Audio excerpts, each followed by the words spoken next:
दिगन्तानि यस्यानन्दाम्बुबिन्दुना पूर्णानन्दं प्रभुं वन्दे स्वानन्दैकस्वरूपिणं सर्ववेदान्त सिद्धान्त गोचरं तम गोचरं गोविन्दं परमानन्दं सद्गुरुं प्रणतोस्म्यहम्। इस संसार का परम आनंद गोविंद हैं। उनके पाद चरणों में हम सबका कोटि कोटि नमन। भगवान श्री कृष्ण के लिए भागवत ने ये कहा है कि कृष्ण ईश्वर ईश्वरः। इस अखंड संसार में जितने भी देवी देवता हुए हैं उन सब के भी ईश्वर, ईश्वरों के भी ईश्वर भगवान श्री कृष्ण हैं। कृष्ण ईश्वर ईश्वरः। इसलिए आज हम भगवान श्री कृष्ण के जन्मोत्सव के उपलक्ष्य में श्री वृंदावन धाम में वास कर रहे हैं। ऐसा प्रारब्ध करोड़ों में कुछ लोगों को प्राप्त होता है जो आज हमें प्राप्त हुआ है।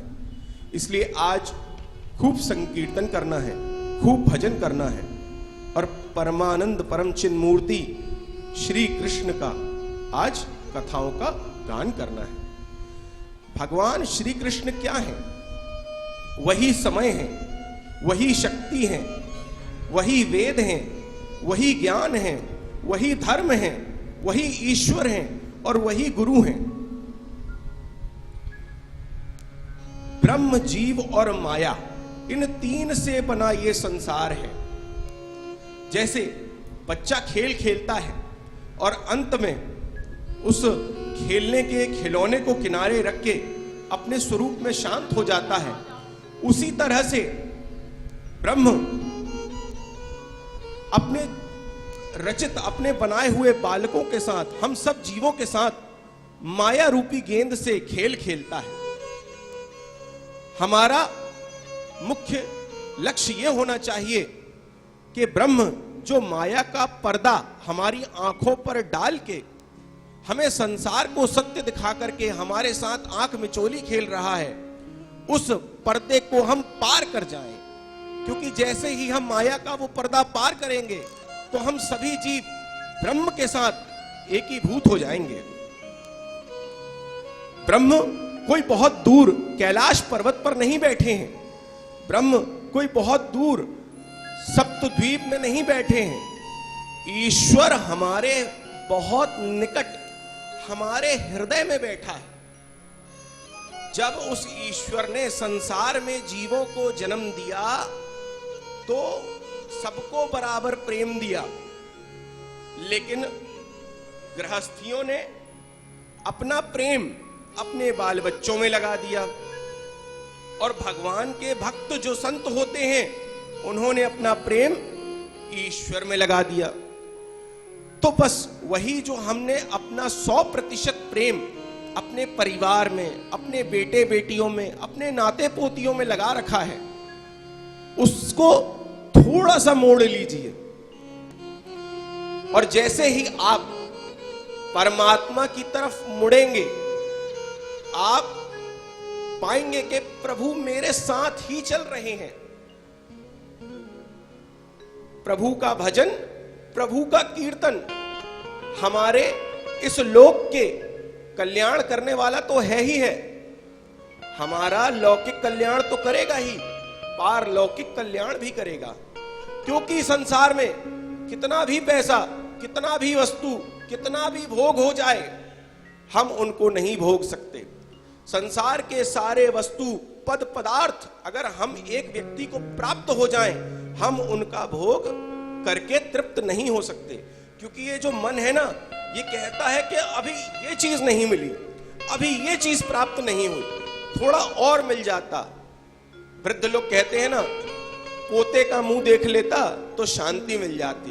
अरे बेटा जल्दी शादी कर ले, पोते का मुंह देख लूं, बहू घर में आ जाए। तो ये जो मन है ना, ये नित्य नए नए संकल्प और विकल्प करता है, नित्य नई नई इच्छाएं करता है और सोचता है कि जब ये प्राप्त हो जाएगा तो मुझे शांति मिल जाएगी। लेकिन शांति कहीं नहीं है। शांति कहां है? शांति परम पुरुष परमात्मा श्री विष्णु जी, भगवान श्री कृष्ण अवतार के पाद्म पदुम पराग चरण कमलों में ही ईश्वर को शांति है। हमें अपने जीवन में वो कर्म करना चाहिए जिससे हमारे ये लोक का भी कल्याण हो और परलोक का भी कल्याण हो, और वो परमात्मा श्री कृष्ण की भक्ति के बिना संभव नहीं है। इसीलिए श्री कृष्ण का चिंतन, श्री कृष्ण का पूजन, श्री कृष्ण का भजन और श्री कृष्ण की कथाओं के अर्थ को समझने का प्रयास करें। जैसे आपके घर में किसी को रोग हो गया, आप डॉक्टर के पास गए, डॉक्टर ने दवाई लिखी, उस दवाई को आप खाओगे तो क्या आपका बेटा पोता स्वस्थ हो जाएगा? नहीं। जिसको रोग है दवाई उसी को खाना है। उसी प्रकार से हर व्यक्ति का यह कर्तव्य है, चाहे वो छोटा सा बालक हो, चाहे वो 100 साल का वृद्ध हो, हर व्यक्ति को अपनी आत्म कल्याण के लिए, अपनी तृष्णाओं को समाप्त करने के लिए, अपने मन की, अपनी बुद्धि की संतुष्टि और पुष्टि के लिए यह जरूरी है कि वो परमात्मा का भजन करे। क्योंकि जो भजन आप करेंगे वही आपके साथ जाएगा।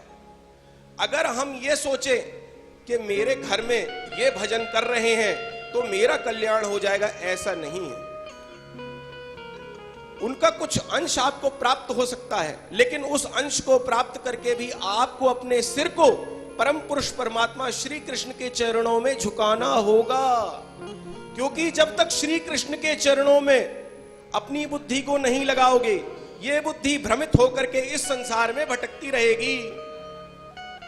इसलिए इस बुद्धि की शांति के लिए, 84 लाख योनियों से छूटने के लिए, कीट पतंग आदि योनियों में जन्म मरण से मुक्ति के लिए, हर प्रकार की हानि लाभ सुख दुख से ऊपर उठने के लिए, जो सबसे ऊपर बैठा है उस परम पुरुष परमात्मा श्री कृष्ण का चिंतन करें।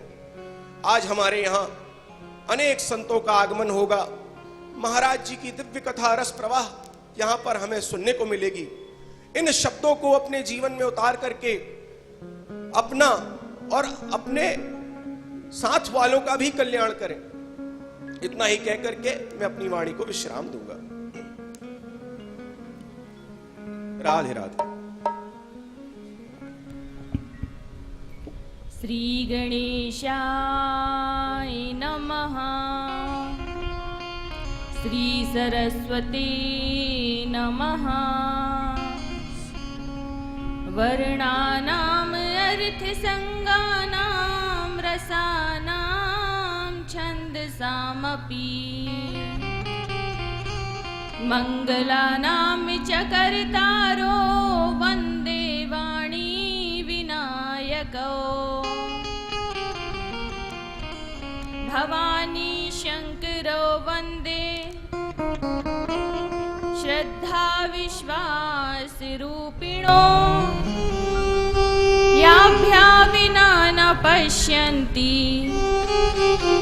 सिद्धः स्वन्तः स्थिमीश्वरो। नीलाम्बुजस्यामलं कोमलाङ्गं सीता समारोपितवाम भागम्।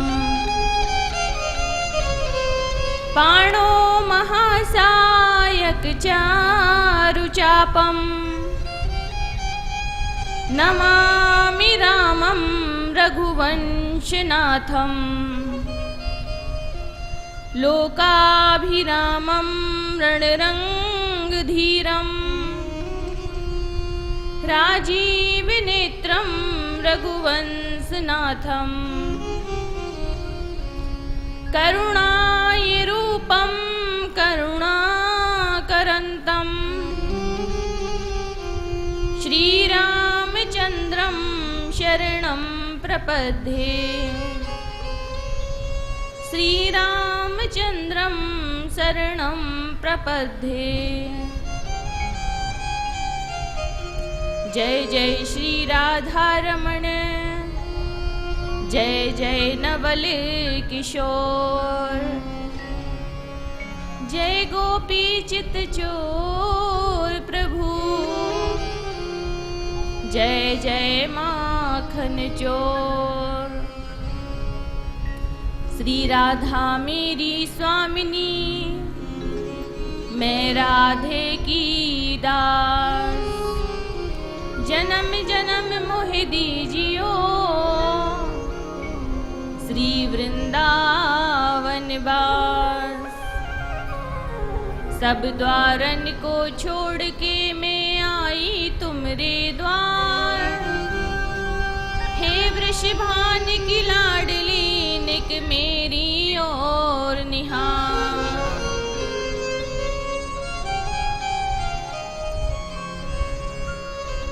बरसाने की राधिका नंदगांव के श्याम, इनके चरणों में करूं कोटि कोटि प्रणाम। बार बार हरि नाम लो एक बार हरिदास, अति प्रसन्न श्री लाडली ले चरणों में अपने बिठा। बोलिए वृंदावन बिहारी लाल की जय, श्रीमद् भागवत महापुराण की जय, सुखदेव जी महाराज की जय, व्यास जी महाराज की जय, वृंदावन धाम की जय। मेरे बांके बिहारी के चरणों में कोटि कोटि प्रणाम, वो अपना आशीर्वाद मुझे प्रदान करें। सबसे पहले तो कृष्ण जन्माष्टमी की आप सभी को बहुत बहुत बधाई हो। आज हमारे श्री कृष्ण आने वाले हैं, इसलिए उनका स्वागत करते हुए एक छोटा सा भजन। सजा दो घर को गुलशन सा, सजा दो घर को गुलशन सा, मेरे सरकार आए हैं।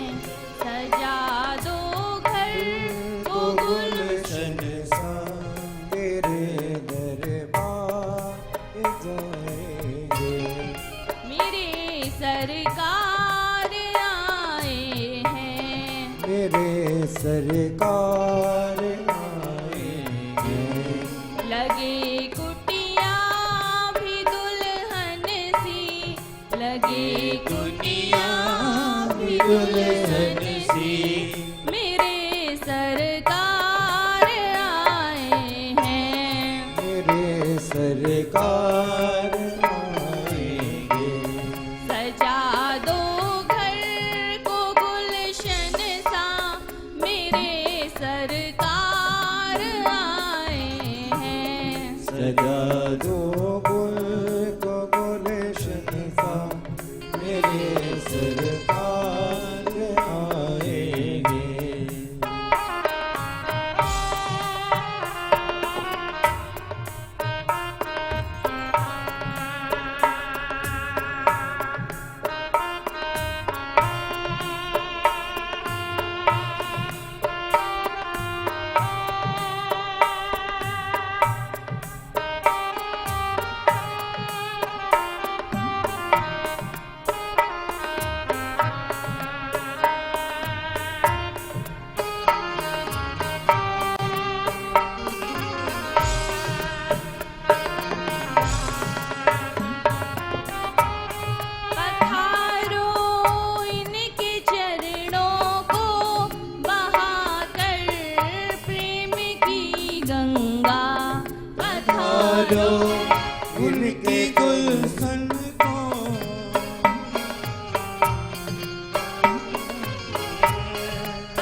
उमड़ आई मेरी आँखें देख कर अपने कान्हा को, उमड़ आई मेरी आँखें देख कर अपने कान्हा को। हुई रोशन मेरी गलियां, हुई रोशन मेरी गलियां, मेरे सरकार आए हैं। सजा दो घर को गुलशन सा, मेरे सरकार आए हैं।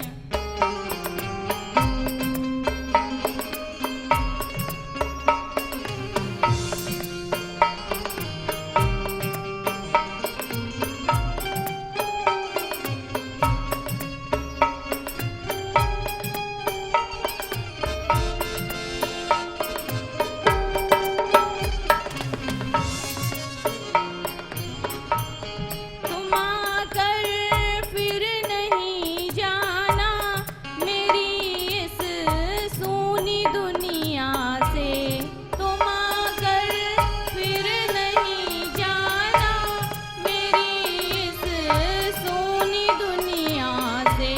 कहूँ हरदम यही सबसे, कहूँ हरदम यही सबसे, मेरे सरकार आए हैं। सजा दो घर को गुलशन सा, मेरे सरकार आए हैं।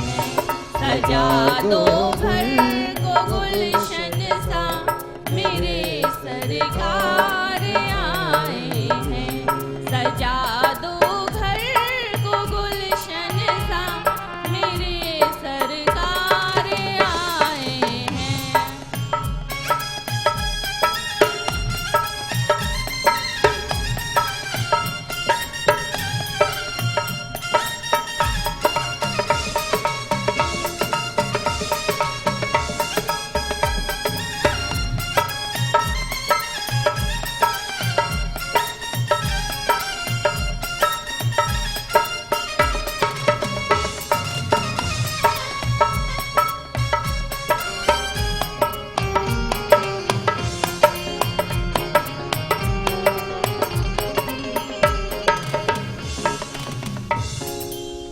बोलिए कन्हैया लाल की जय।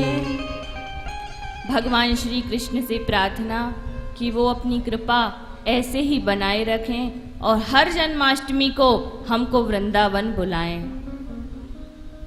हमारा सौभाग्य है जो हम वृंदावन में बैठ करके कृष्ण जन्माष्टमी मना रहे हैं। राधा रानी की और हमारे कन्हैया की हमारे ऊपर विशेष कृपा है, तो उनके चरणों में कोटि कोटि प्रणाम, कोटि कोटि उन्हें धन्यवाद कि वो अपनी कृपा हमारे ऊपर ऐसे ही बनाए रखें। कल श्रीमद् भागवत महापुराण में मैंने आपको शिव विवाह सुनाया। धूमधाम से शिव और पार्वती का विवाह हुआ। भगवान शंकर और माता पार्वती कैलाश आईं। धूमधाम से उनका स्वागत हुआ। हिमालय ने खूब दहेज दिया। कुछ समय बाद 6 मुख वाले कार्तिकेय जी का जन्म हुआ। कार्तिकेय जी ने तारकासुर नाम के एक राक्षस का वध किया, जिससे देवता अति प्रसन्न हो गए। तो इस प्रकार से जो पूर्ण शिव विवाह सुनता है उनका कल्याण होता है, क्योंकि शिव का नाम ही है कल्याण और पार्वती का अर्थ होता है श्रद्धा। श्रीमद् भागवत महापुराण के अंतर्गत अब हम आगे बढ़ेंगे। मनु और शत्रुपा के जो पुत्र हैं उत्तानपाद की 2 पत्नियां हैं, सुनीति और सुरुचि। सुनीति देखने में सुंदर नहीं थी, तो उन्हें एक अलग कुटिया दे दी गई कि आप उसमें निवास करिए। सुरुचि सुंदर थी तो उत्तानपाद ने अपने पास रख लिया। दोनों ही पत्नियों से एक एक पुत्र थे।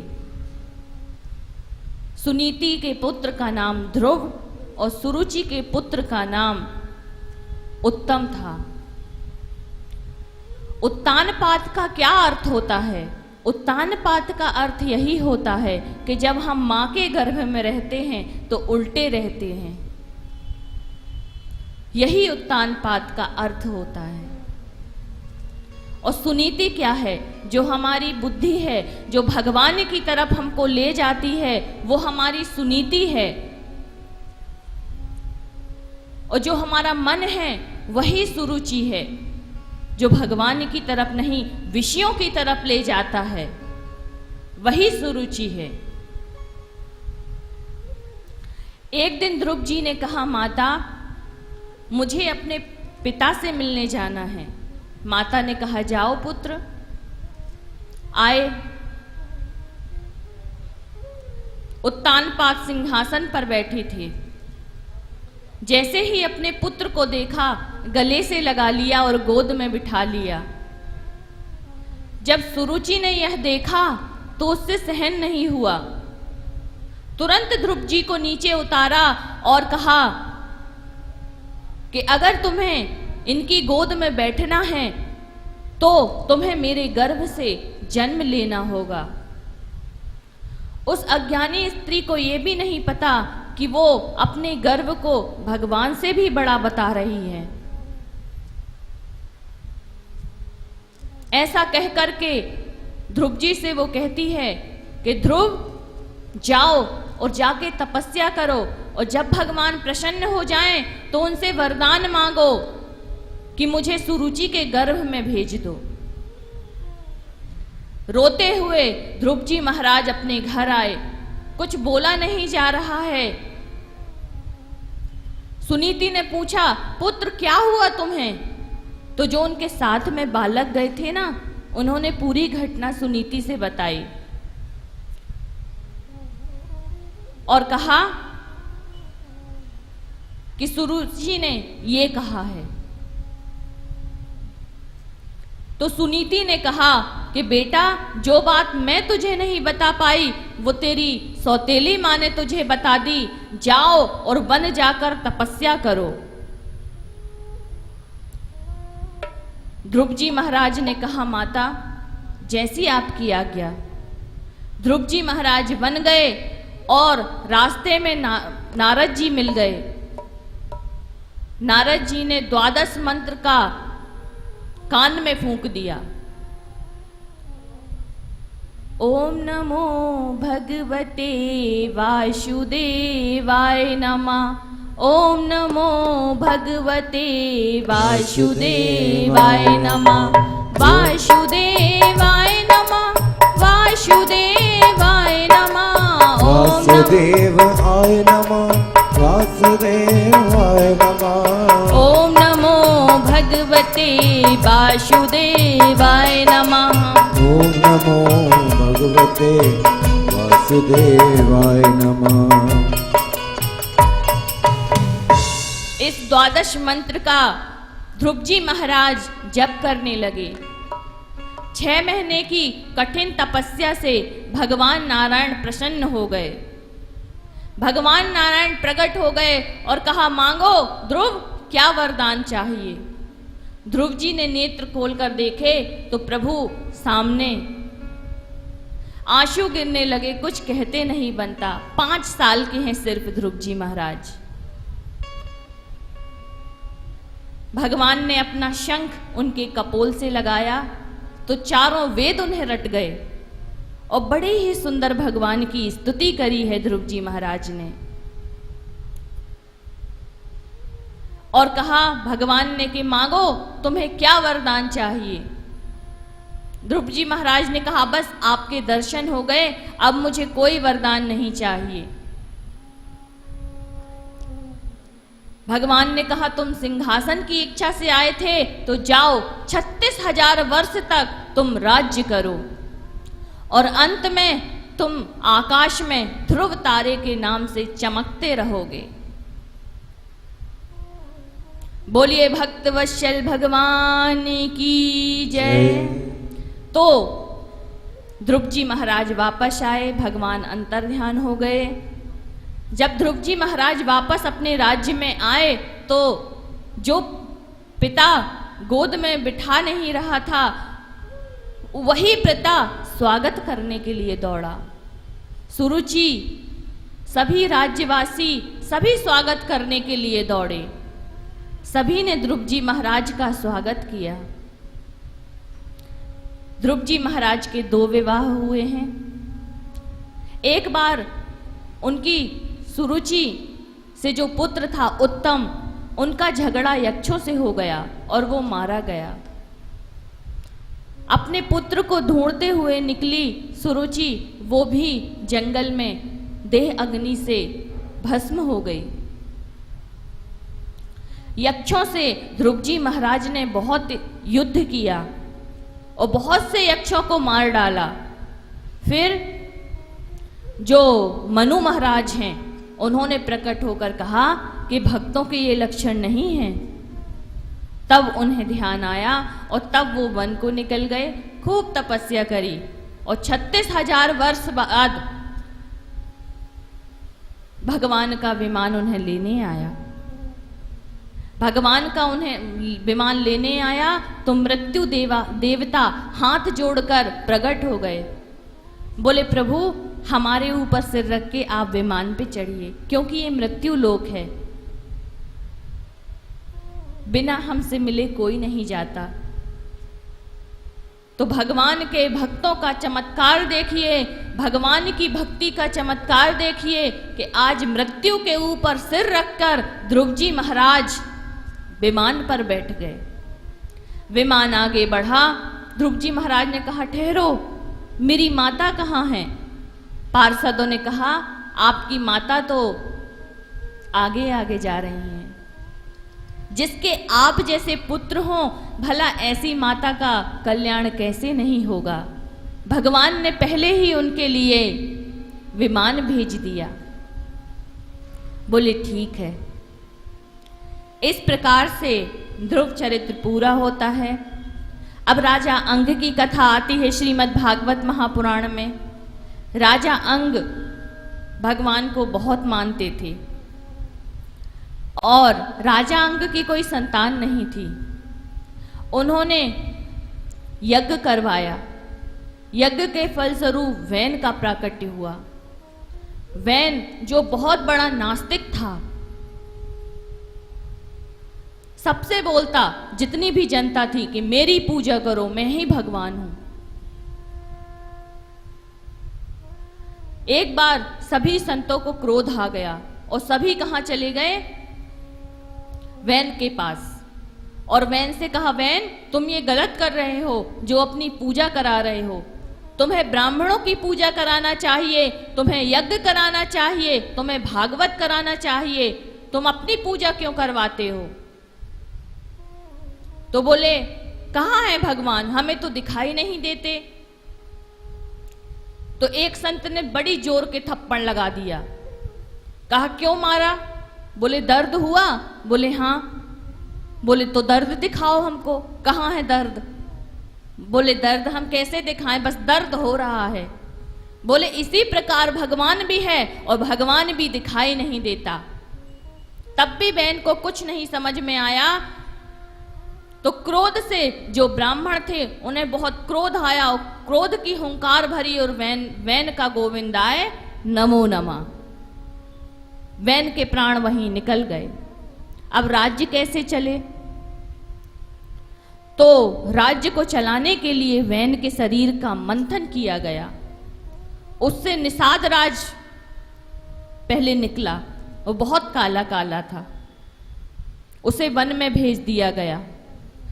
दोबारा मंथन किया गया तो भगवान नारायण पृथु रूप में प्रकट हो गए। बोलिए पृथु भगवान की जय। भगवान पृथु प्रकट हुए। जो हमारे गांव में नदी, तालाब, मंदिर और छोटे छोटे मकान रहते हैं, इनकी व्यवस्था पृथु महाराज जी ने ही करी है। इन्होंने गाय का दोहन किया है। गाय का दोहन करके अन्न जो पृथ्वी में बोया जाता है, इनकी कैसे व्यवस्था हो, ये सब पृथु महाराज जी ने बताया है। एक बार पृथु महाराज जी यज्ञ कर रहे थे, तो इंद्र इनका घोड़ा चुरा करके ले गया। ब्राह्मणों से कहा इंद्र को बुलाओ। ब्राह्मणों ने मंत्र पढ़ा, इंद्र खिंचा चला आया। तब यज्ञ नारायण प्रकट हो गए, बोले इंद्र को भस्म मत करो। पृथु महाराज जी खड़े हो गए, नारायण के चरणों में गिर पड़े और नारायण से कहा, प्रभु मुझे 10,000 कानों का वरदान दीजिए, जिससे मैं आपकी कथा सुनूं, क्योंकि ये 2 कान है ना, इनसे तृप्ति नहीं मिलती। यज्ञ नारायण भगवान प्रसन्न थे, बोले तथास्तु। इस प्रकार से ये पृथु चरित्र पूरा होता है। पुरंजनी उपाख्यान के माध्यम से प्रचेताओं को बताया गया। अब आगे जो हमारे मनु महाराज के दूसरे पुत्र हैं प्रियव्रत, प्रियव्रत के बारे में बताया गया। प्रियव्रत जो हैं वो सोचते हैं कि ब्रह्मा जी ने ये रात क्यों बनाई, तो उन्होंने पृथ्वी के 7 चक्कर लगाए, तो ब्रह्मा जी प्रकट हो गए, रात होना बंद हो गई। तो ब्रह्मा जी ने प्रकट होकर समझाया, प्रियव्रत रात भी जरूरी है। जो व्यक्ति काम करते हैं दिन भर वो थक जाते हैं, उनके लिए विश्राम बहुत जरूरी है। अगर रात नहीं होगी तो वो विश्राम कैसे करेंगे? इसीलिए रात्रि का होना भी अति आवश्यक है। इसीलिए आप इसमें हस्तक्षेप ना करें। क्योंकि 7 चक्कर लगाए थे, इसलिए 7 द्वीप हो गए। और जिस अजनाब खंड में हम बैठे हैं वो भारत वर्ष है, इसे अजनाब खंड कहा जाता है। अब श्रीमद् महाभागवत में ऋषभ देव की चर्चा आती है। ऋषभ भगवान साक्षात नारायण के अवतार हैं। ऋषभ भगवान ने अपने पुत्रों को सब सत्ता का भार सौंप करके वन को चले गए, और जब वन को चले गए तो अंत में उनकी ऐसी दशा हो गई कि वे मल और मूत्र त्यागने लगे। लेकिन भगवान की तपस्या के कारण उससे सुगंध आने लगी, अष्ट सिद्धियां प्रकट हो गईं और कहने लगी कि मैं आपकी सेवा करूंगी। उन्होंने कहा नहीं, मुझे सेवा नहीं करानी, क्योंकि थोड़ी सेवा कराएंगे तो कल को और सेवा लगेगी, इसलिए मुझे सेवा नहीं करानी। अष्ट सिद्धियां लौट गईं। अरिहर नाम के राजा ने ऋषभ देव के अनुसरण किया, पालन किया, जिससे जैन धर्म का प्रारंभ हुआ। इनके पुत्र का नाम था भरत, ऋषभ देव के। ये भी सब सौंप कर वन को चले गए। जब वन को चले गए तो एक हिरण के बच्चे से इन्हें प्रेम हो गया, उसका पालन पोषण करते, वो जहां वहां रहता वहीं चले जाते। लेकिन एक दिन जब वो बड़ा हो गया तो अपने झुंड में चला गया। उसी की याद करते करते भरत जी ने अपना शरीर छोड़ दिया। तो जिसका चिंतन करोगे भाई, अगले जन्म में वही बनोगे। तो अगले जन्म में भरत जी हिरण बन गए। उनकी भक्ति का प्रभाव था, इसलिए हिरण बनकर भी उन्होंने भगवान का भजन नहीं छोड़ा। धीरे धीरे उनका शरीर भी छूट गया और अगले जन्म में उन्होंने एक ब्राह्मण के यहां जन्म लिया। एक ब्राह्मण के यहां जन्म लिया और कहा अब मैं पागल बनूंगा, क्योंकि ज्ञानी बनो तो खतरा, इसलिए अब मैं पागल बनूंगा। तो उनके जो पिता थे उन्हें गायत्री मंत्र सिखाते हैं तो वो सीखते ही नहीं, इसलिए पिता ने उनका नाम रख दिया जड़ भरत। और जड़ भरत से कहा जाओ तुम खेत की रखवाली करो। जड़ भरत जी चले गए। वहां एक डाकू रहता था और कहने लगा, भद्रकाली से प्रार्थना करने लगा कि मेरे को एक पुत्र हो जाए तो मैं नर बलि चढ़ाऊंगा। तो नर बलि चढ़ाने के लिए उस पुत्र हो गया। तो अब नर बलि चढ़ाना है। अपने जो साथी थे उनको भेज दिया कि जाओ नर को लेकर के आओ। तो उनके जो साथी थे वो ढूंढने लगे, उन्हें कोई नहीं मिला। जड़ भरत जी मिले तो जड़ भरत जी को कहा चलो, तो जड़ भरत जी चल पड़े। खूब खिलाया पिलाया, अंत में भद्रकाली के सामने ले आए और कहा, जो सरदार था उसने तलवार निकाली और तलवार से गर्दन काटने लगा। भद्रकाली ये सब देख रही थी। उन्होंने कहा कि ये तो महाज्ञानी हैं और ये पापी महाज्ञानी का सर काट रहे हैं। इसलिए भद्रकाली ने तलवार छीन ली और जितने भी डाकू थे सबके सर काट दिए। बोलिए भद्रकाली माता की। तो भद्रकाली माता की कृपा से आज जड़ भरत जी बच गए। जड़ भरत जी निकल पड़े।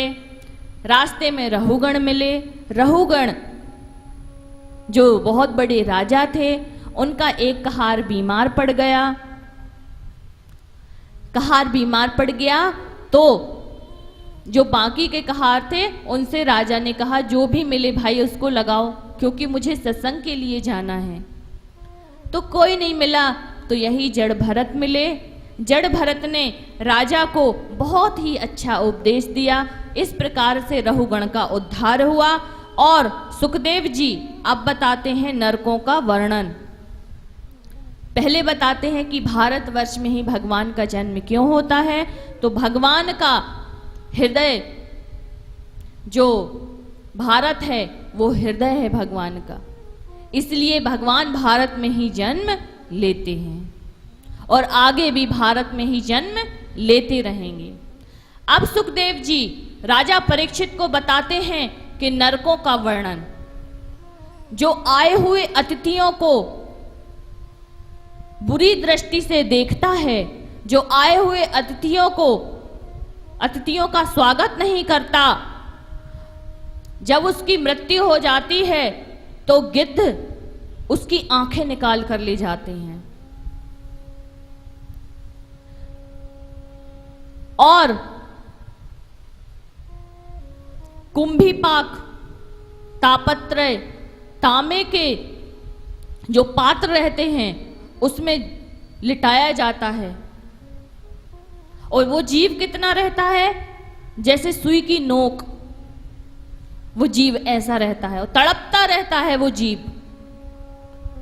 गर्म तेल की कढ़ाई में उसे तला जाता है। परीक्षित जी महाराज तो घबरा गए, कहते अरे बाप रे, ये नरक तो बहुत भयानक है, इससे बचने का क्या उपाय है महाराज, ये बताइए।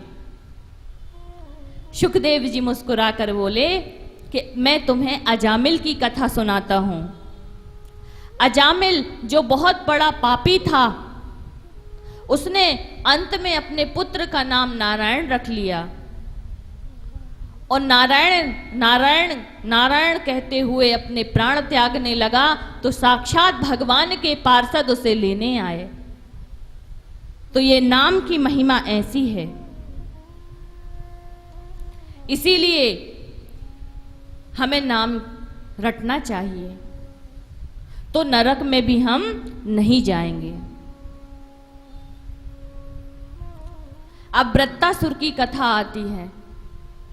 त्वष्टा मुनि से यज्ञ में कुछ गलती हो गई, जिससे कि वृत्तासुर नाम का एक राक्षस आ गया। उस राक्षस को इंद्र से युद्ध करने के लिए भेजा।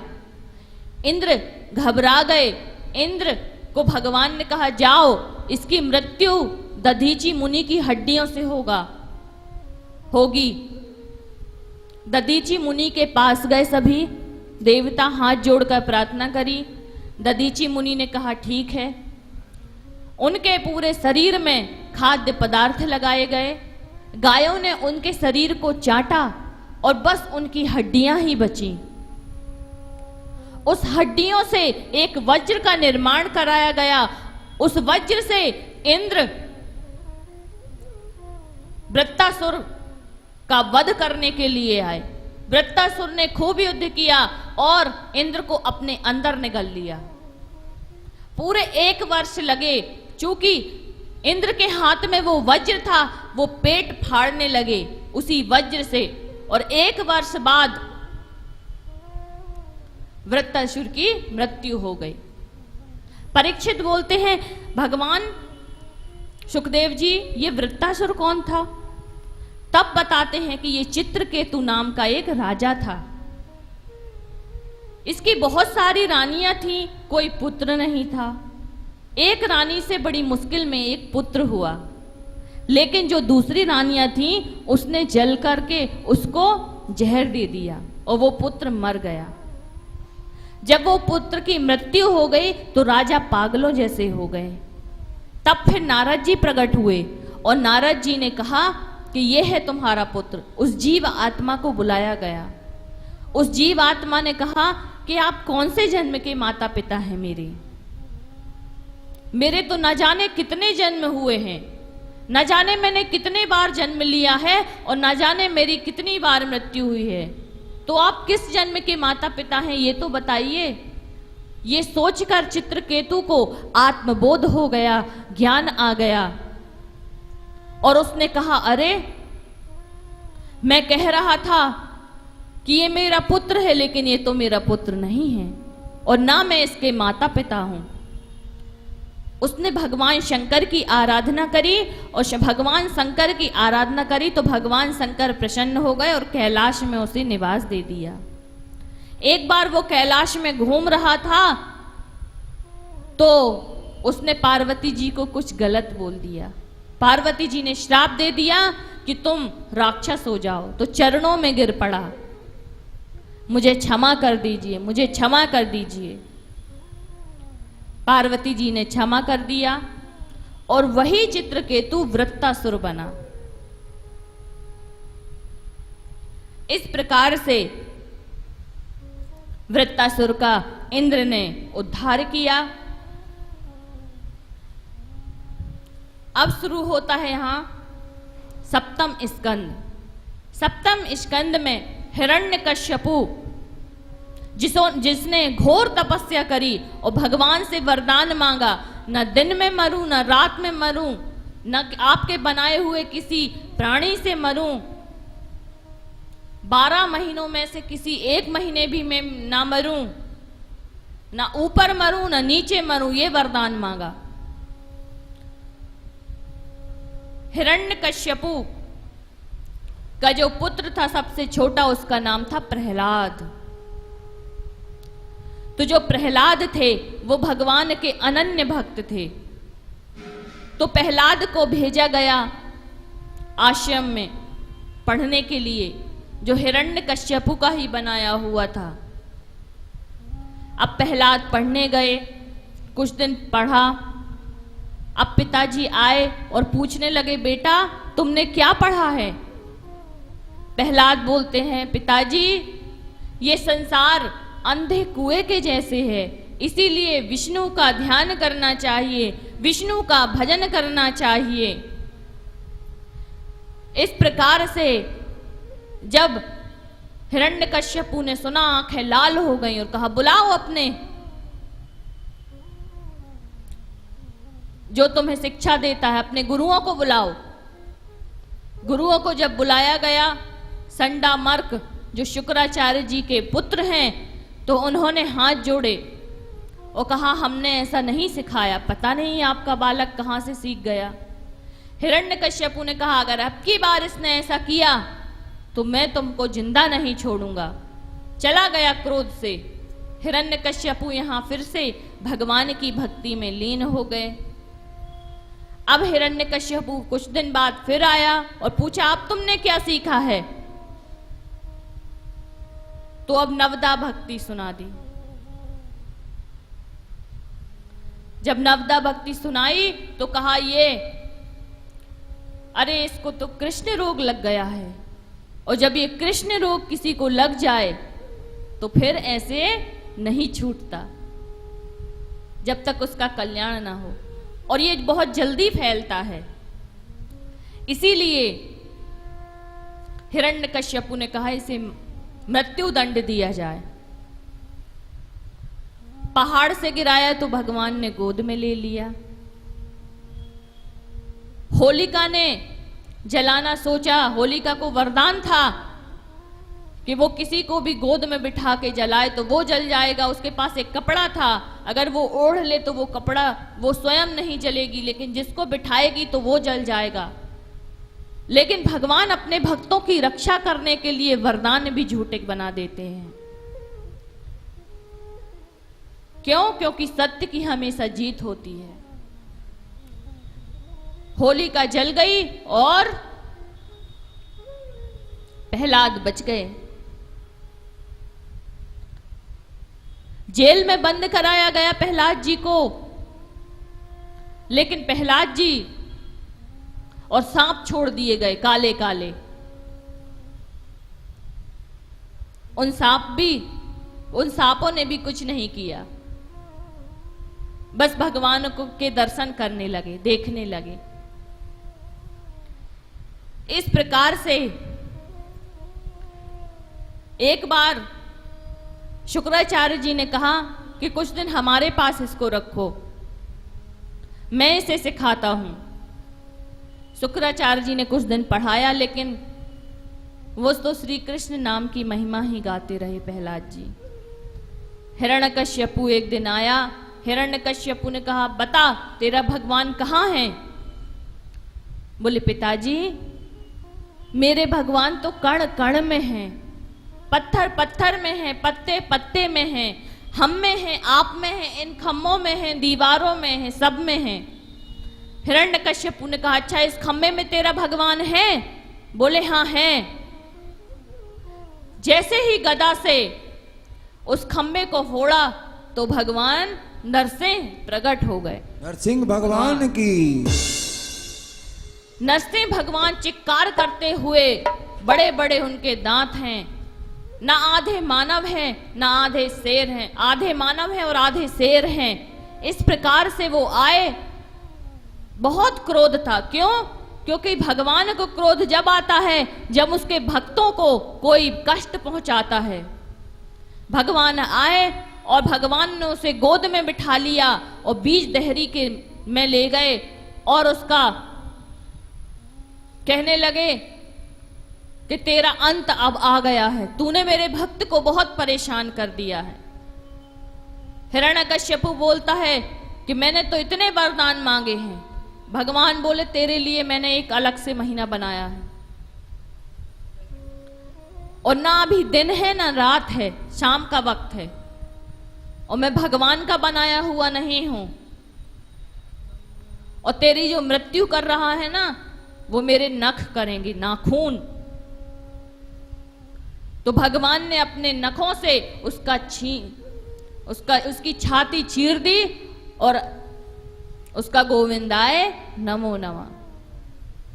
बहुत क्रोध भरा था नरसिंह भगवान के अंदर, तो क्रोध से आंखें लाल लाल हो रही थी। नारद जी ने लक्ष्मी जी से कहा जाइए अपने पति को समझाइए। अपने पति के दर्शन किए तो वापस ही लौट आई, नहीं समझा पाई। ब्रह्मा जी से कहा ब्रह्मा जी आप जाइए क्रोध शांत करिए। क्रोध शांति नहीं हो पा रहा है उनका। तब ब्रह्मा जी ने प्रहलाद से कहा कि आप ही जाओ और उनका क्रोध शांत करो। जैसे ही प्रहलाद जी गए तो अपनी जीभ से नरसिंह भगवान उन्हें चाटने लगे। बड़ा ही वात्सल्य उमड़ा और भगवान कहने लगे, प्रहलाद मुझे देरी तो नहीं हुई? प्रहलाद ने कहा, नहीं प्रभु, बड़ी ही सुंदर स्तुति करी है प्रहलाद ने। भगवान प्रसन्न हुए। भगवान ने कहा, मांगो, क्या वरदान चाहिए? प्रहलाद ने कहा, मुझे कोई वरदान नहीं चाहिए, बस यही वरदान दीजिए कि मेरे मन में कभी कोई इच्छा ही पैदा ना हो वरदान लेने की। इस प्रकार से भगवान से प्रार्थना करी। भगवान प्रसन्न हो गए और कहा, जाओ पाताल लोक में निवास करो। प्रहलाद जी चले गए। अब यहां से अष्टम स्कंद प्रारंभ होता है। गज और ग्राह का, गज और ग्राह के बारे में बताया गया है। एक मनमंत्र में भगवान ने गजेंद्र की रक्षा करी। एक बार गजेंद्र अपनी हथनियों के साथ नदी में स्नान करने गया तो ग्राह ने, मगरमच्छ ने उसका पैर पकड़ लिया। सभी छोड़कर चले गए गज को, उस गजेंद्र को। तब उसने भगवान की स्तुति करी। हरि नहीं कह पाया, सिर्फ हा कहा और भगवान गरुड़ में आरूढ़ होकर प्रकट हो गए और भगवान ने उस मगरमच्छ का उद्धार किया और गजेंद्र का भी उद्धार किया। पूर्व जन्म में इन्होंने एक ऋषि की निंदा करी थी, इसीलिए उन्होंने श्राप दिया था कि तुम मगरमच्छ हो जाओ। और जो गजेंद्र था उसने एक ऋषि का अनादर कर दिया था, हाथी की तरह बैठा रहा, इसीलिए उन ऋषि ने इसे श्राप दिया था कि तुम गज बन जाओ, हाथी बन जाओ। इस प्रकार से भगवान अनेक मनमंत्र में अपनी लीलाएं दिखाते रहते हैं। एक मनमंत्र में समुद्र मंथन होता है। समुद्र मंथन से अश्व घोड़ा निकलता है जो राक्षसों को दिया जाता है। लक्ष्मी जी निकलती हैं। लक्ष्मी जी से कहा, वर चुन लीजिए, किसको चुनना है? तो लक्ष्मी जी ने किसे चुना? विष्णु भगवान को चुना।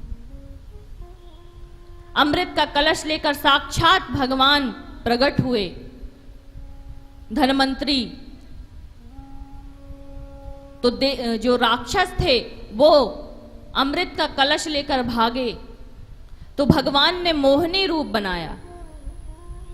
बोलिए मोहिनी भगवान की जय। भगवान ने मोहिनी रूप बनाया और अमृत पिलाने लगे।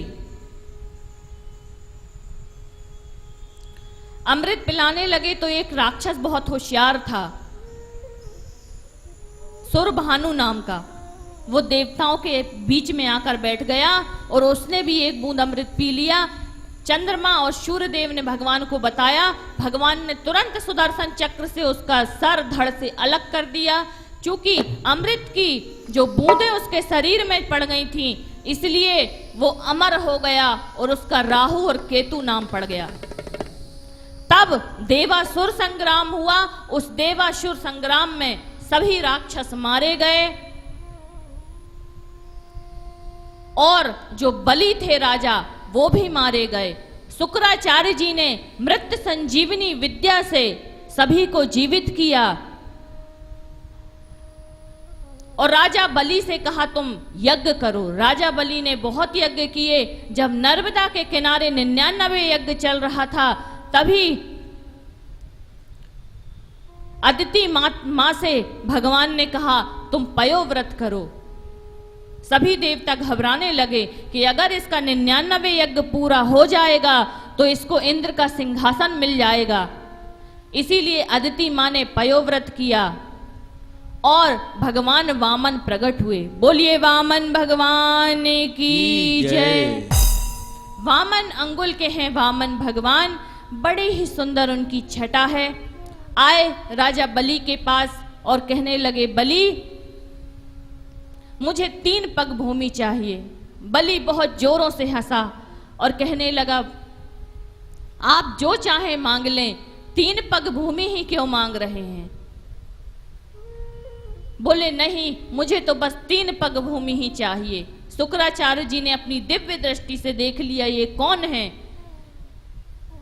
जब अपनी दिव्य दृष्टि से देखा तो ये साक्षात विष्णु है। समझाया कि अरे बलि, ये तो साक्षात विष्णु है, तुम इन्हें दान दे रहे हो, मत दो। बलि ने कहा, बलि प्रहलाद के ही पौत्र हैं।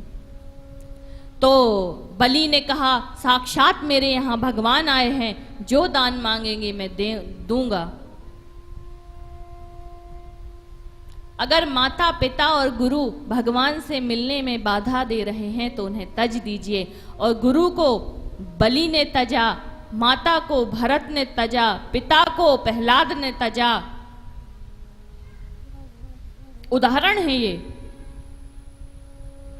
तो अपने गुरु की बात नहीं मानी राजा बलि ने और संकल्प कर दिया 3 पग भूमि।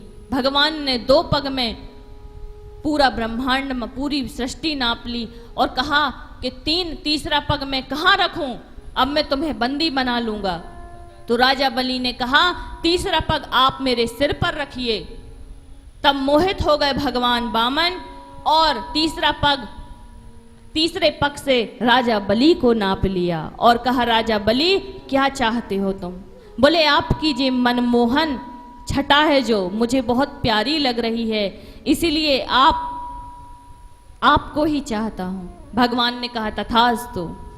भगवान प्रसन्न हो गए और भगवान ने कहा, पाताल लोक में आज भी भगवान द्वारपाल बनकर खड़े हैं। इस प्रकार से राजा बलि जैसा कोई दानी नहीं है।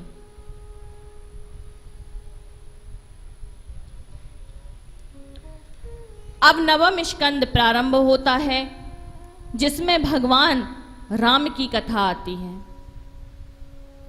भगवान राम दशरथ जी के यहां जन्मे। कोई पुत्र नहीं था, इसलिए उन्होंने पुत्रेष्टि यज्ञ करवाया।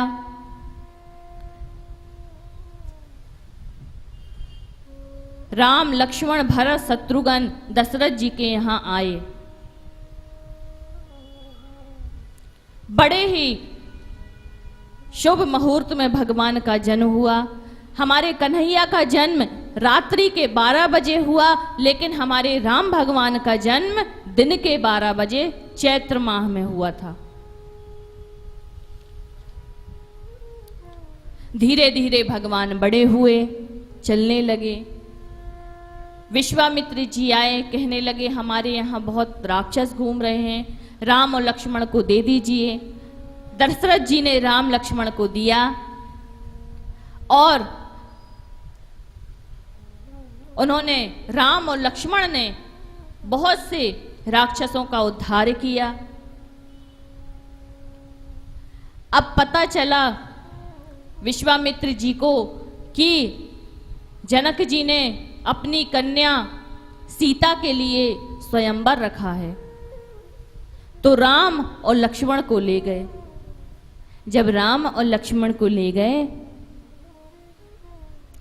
तो जनक जी राम भगवान को देखते ही रह गए